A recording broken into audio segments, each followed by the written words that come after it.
Oke teman-teman, kita masuk ke materi yang terakhir, yaitu dividend policy.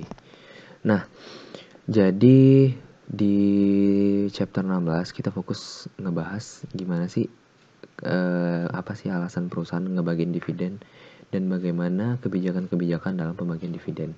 Kapan dividen itu dibagikan, kapan dividen nggak perlu dibagikan.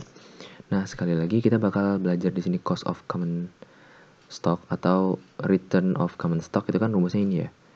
Dividen tahun selanjutnya per value of common stock ditambah growth. Nah, inilah yang menjadi cost of common stock capital. Nah, makanya di sini kan ada unsur dividennya nih, teman-teman. Nah, disinilah yang mau kita pelajarin. Dividennya itu gitu. Nah, bentuk distribusi kepada investor itu ada yang berupa cash, ini ya, ada yang berupa cash dan ada yang berupa non cash. Nah, yang untuk cash itu biasanya dalam bentuk cash dividend atau share repurchase atau treasury share. Ya. Jadi cash dividend ya biasa itu dividen dalam bentuk kas kepada pemegang saham. Kemudian ada share repurchase. Jadi si perusahaan itu ngebeli kembali sahamnya kepada investor, atau kalau dalam accounting namanya treasury share ya. Kan akibat dengan adanya pembelian treasury share oleh perusahaan, si investor yang memegang saham kita bakal dapat cash gitu. Nah, ada juga non cash, itu contohnya adalah stock dividend sama stock split. Kalau stock dividend ini mengurangi return earning, terus juga menurunkan harga saham, dan menurunkan return earning. Sedangkan stock split itu menurunkan harga saham dan menaikkan kuantitas saham kita sehingga return earningnya nggak berubah. Nah, ini konsep dasar akuntansi yang udah kita pelajarin. Jadi stock dividend itu dividen dalam bentuk saham, itu efeknya bakal menurunkan harga saham. Kenapa? Karena saham yang beredar itu menjadi lebih banyak, teman-teman. Ketika saham yang beredar itu semakin banyak, biasanya harga saham bakal turun gitu, sehingga return earning juga bakal turun. Nah, kemudian untuk yang stock split itu price-nya turun tapi kuantitasnya naik, ya kan? Karena stock split itu misalkan stock split 2 in 1 atau 2 for 1, berarti satu saham dipecah menjadi 2. Berarti kan misalkan yang awalnya saham yang beredar itu 500 menjadi 1000, dan harganya juga turun kan, harga yang awal 100 menjadi 50. Ya sama aja nanti totalnya sama-sama. Misalkan tadi kan 100 sama 500, kan ini totalnya 50.000 ya, yang bawah kan juga 50.000, jadi nggak ada perubahan di return earningnya, sama aja. Nah, kenapa sih si perusahaan ngebagiin distribusi non cash ini? Biasanya alasan yang pertama itu harga saham itu terlalu mahal, harga saham terlalu overpriced. Jadi teman-teman, kalau teman-teman familiar sama saham ya, ketika saham itu terlalu overpriced, itu ada asumsi di mana bahwa biasanya saham yang terlalu tinggi itu bakal sepi peminat. Kenapa? Karena orang-orang yang sering sifatnya trading dalam dunia saham, itu ketika harganya tinggi, mereka bakal ngejual sahamnya gitu loh. Jadi ketika harga tinggi mereka jual, ketika harga rendah mereka beli. Ketika harganya terlalu mahal, mereka merasakan bahwa oh, ini saat yang tepat buat ngejual nih karena harga lagi mahal-mahalnya.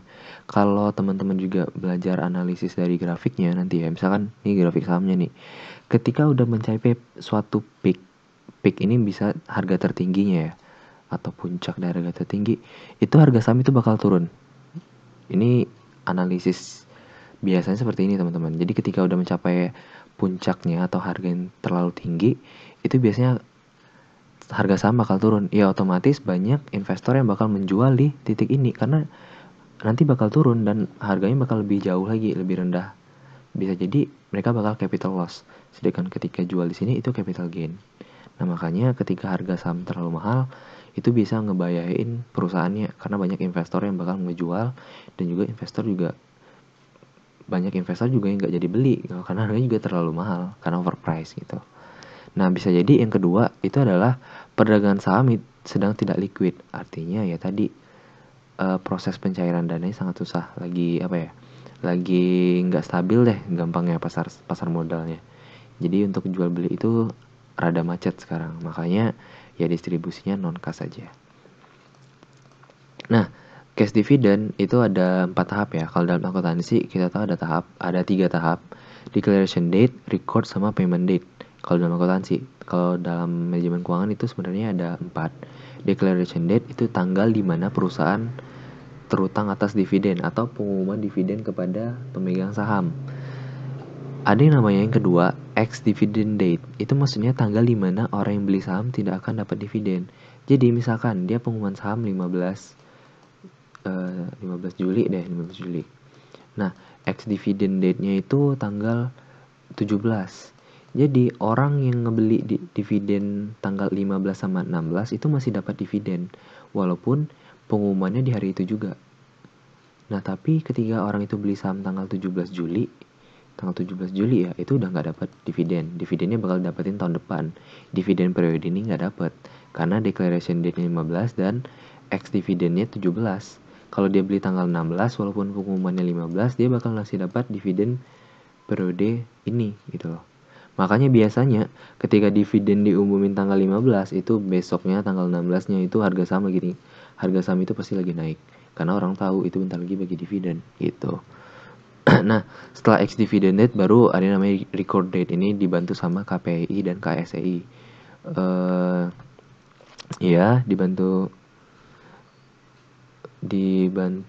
KPI dan KSEI. Jadi untuk mencatat siapa aja yang berhak dan tidak berhak atas dividen yang bakal dibagiin sama perusahaan. Baru yang terakhir adalah payment date. Jadi tergantung rapat umum pemegang sahamnya, bisa langsung dibayar, bisa scheduling. Scheduling ini gampangnya kayak ada jadwalnya dah. Misalkan yang pemegang saham sekian itu nanti dibagiinnya hari Senin, sisanya hari Selasa, Rabu, Kamis dan segalanya. Itu masalah scheduling. Atau bisa juga yang langsung di hari itu satu tanggal dibayar semua. Itu bisa jadi juga. Nah, kemudian ada yang faktor apa aja sih yang membuat perusahaan akan bayar dividen atau tidak? Kalau secara internal perusahaan itu yang pertama likuiditas, terus lack of financing, kemudian adalah earning prediction, sama economic value added. Kalau menurut undang-undang perseroan terbatas itu perusahaan itu nggak wajib sebenarnya bayar dividen. Nah, ketika posisinya rugi, boleh nggak sih perusahaan bayar dividen? Ya boleh, asalkan itu udah disetujuin sama stakeholder melalui RWPS. Kenapa kalau pembagian dividen rugi itu perlu persetujuan? Karena kan ketika rugi itu bisa jadi modal-modal yang diserahkan oleh investor itu terancam ya, dan perusahaan masih maksain mau bagi dividen. Bisa jadi nanti return earning si perusahaan itu negatif. Ketika return earning perusahaan negatif kan ya berarti modal-modal si investor tadi hilang dong, nggak bisa dibalikin gitu loh. Jadi boleh bagi dividen sarugi tapi udah disetujui shareholder sama setelah bayar dividen tadi RE-nya nggak boleh negatif gitu. Nah, menurut Bursa Efek Indonesia itu ketika 3 tahun berturut-turut kita memperoleh net income itu wajib bayar dividen. Karena kalau menurut Bursa Efek Indonesia itu dengan adanya dividen itu menjadi pelumas orang untuk bergabung ke pasar modal.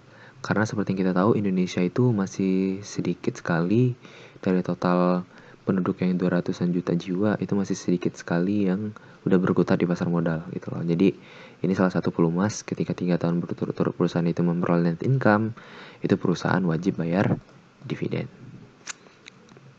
Nah, dividen teori itu investor itu mendapatkan dividen sama capital gain, ya kan? Jadi dividen itu biasanya cash pasti atau cash yang udah realize gampangnya. Bukan pasti sih, lebih ke realize karena bakal terjadi. Sedangkan capital gain itu cash yang unrealized. Kalau teman-teman bingung ya apa itu capital gain itu selisih antara harga beli saham dengan harga saat ini. Misalkan harga saat ini tuh 5.000 dah. Kita belinya 3.000, berarti harga capital gain sebesar 2.000. Apakah kita udah dapet nih harga segini 2.000 ini kasnya? Belum. Tapi masih dalam bentuk kayak unrealized tadi gitu loh. Nah, sekarang gimana kalau capital gain itu dividen itu kelemahannya too much cost ya, dan ada tax dividen. Jadi teman-teman kalau udah pernah dapat dividen itu pasti ada taxnya. Tax itu bersifat final, PPh ya, PPh final. Sedangkan kalau capital gain itu nggak ada tax sama sekali. Jadi ini plus minusnya sih. Terus oke. Nah, ada pihak yang pro dividen sama sama pro sama capital gain. Jadi ada yang pro dividen, ada yang pro capital gain. Yang pro dividen mengatakan bahwa higher dividend is best. Jadi ya ketika higher dividend berarti investor bakal tertarik untuk menyertakan modal di perusahaan itu. Ya kan? Karena target dari investor itu keuntungan.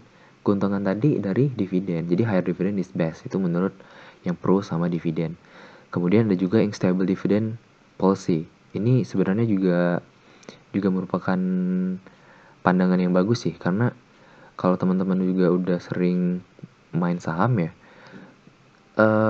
kan investasi itu sebenarnya jangka panjang juga ya. Ketika dividen kita tuh dari tahun ke tahun nggak stabil, kan kita juga cemas juga sebagai pemegang saham di sana.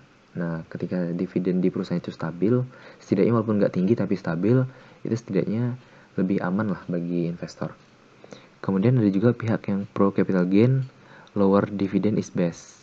Kenapa mereka menganggap lower dividend is best? Karena biasanya itu dari kan dividen tadi kan kan dividen bersumber dari return earning ya. Jadi return earning bisa jadi dividen itu bersumber dari net income.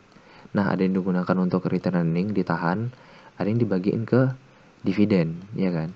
Nah, menurut orang yang pro sama capital gain, mendingan dividen ini dikurangin. Jadi sehingga bisa menambah return earning. Return earning kenapa menguntungkan? Karena return earning ini nantinya itu kan bisa dipakai buat hal lain bagi perusahaan ya. Bisa meningkatkan operasional perusahaan, meningkatkan produksi kalau dia manufaktur dan segala macam. Nah, akibatnya di tahun selanjutnya net income perusahaan itu semakin tinggi lagi. Makanya namanya reinvest di sini jatuhnya.